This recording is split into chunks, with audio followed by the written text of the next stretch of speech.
দুর্গাপুর নেহরু স্টেডিয়ামের সভা থেকে তৃণমূলকে একের পর এক তোপ নমর।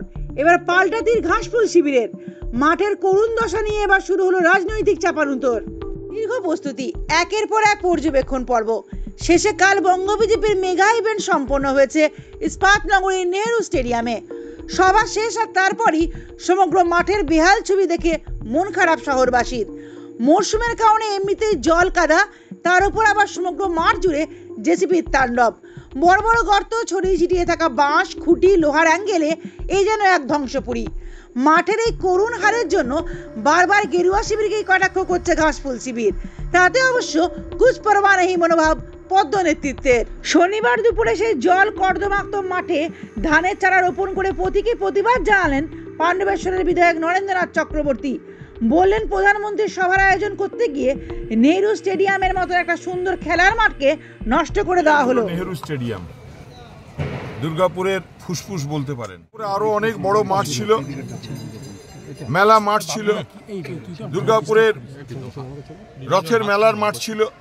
এই মাঠগুলোতে নিশ্চয়ই প্রধানমন্ত্রীর সভা করা যেত, কিন্তু যেভাবে সবুজকে ধ্বংস করে, যেভাবে এই মাঠের খেলাধুলার ভবিষ্যৎকে ধ্বংস করে, যেভাবে এই মাঠে প্রধানমন্ত্রীর সভা হলো, এবং এই সভার পরে এই আমাদের প্রতিবাদের পর যদি এদের ঘুম ভাঙে, এই মাঠকে আবার নিজের অবস্থায় ফিরিয়ে আনতে হবে, নাহলে আরো বড় আন্দোলন হবে।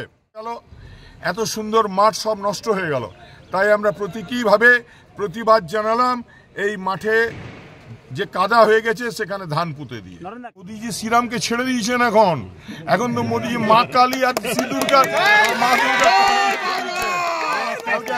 মোদীজির গলায় শ্রীরাম পাওয়া যায়নি, ওরা জানে না তাই বলছে।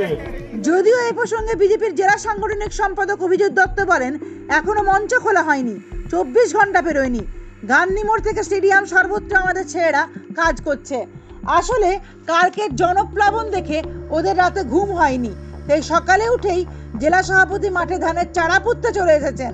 এসব নাটক করে কিছুই হবে না, 26-এ তরি ডুববেই। জেলা সভাপতি কালকে যে জনপ্লাবন দেখেছে, 3 লক্ষাধিকের অধিক মানুষ, উনি রাত্রেকাল ঘুমোতে পারেননি, জানেন, বারবার আটকে উঠছিল। তাই সকালবেলায় উঠে চলে এসেছেন।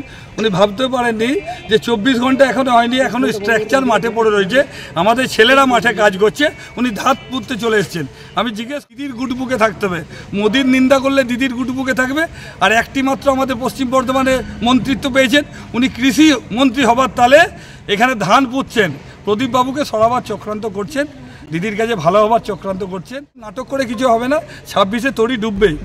অন্যদিকে শনিবার বিকেলে একটি সাংবাদিক সম্মেলন করে দুর্গাপুরের বিভিন্ন সংগঠনের ক্রীড়াপ্রেমী মানুষরা একজোট হয়ে নেহরু স্টেডিয়ামের করুণ দশা নিয়ে সংবাদ মাধ্যমকে সামনে রেখে প্রতিবাদে সামিল হলেন।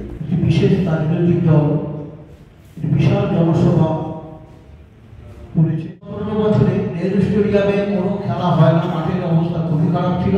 সম্প্রতি মাঠটা কর্তৃপক্ষ তৈরি করেছিল।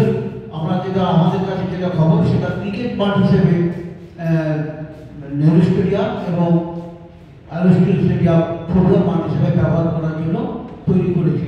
আমরা তো থাকারই বিরোধিতা করেছি। আমরা যখন বলেছিলাম তখন আমরা বিরোধিতা করেছি যে এখানে ফাংশন হবে না। বিরোধিতাও আছে, যারা প্লেয়ার আমরা টোটাল টিম নিয়ে গেছিলাম, যেসব হবে না। ক্রীড়াভূমি বাঁচানোর দাবিতে বিধায়ক নরেন্দ্রনাথ চক্রবর্তীর প্রতিবাদকে সর্বতোভাবে সমর্থন করলেন ক্রীড়াপ্রেমী কর্তা ব্যক্তিরা।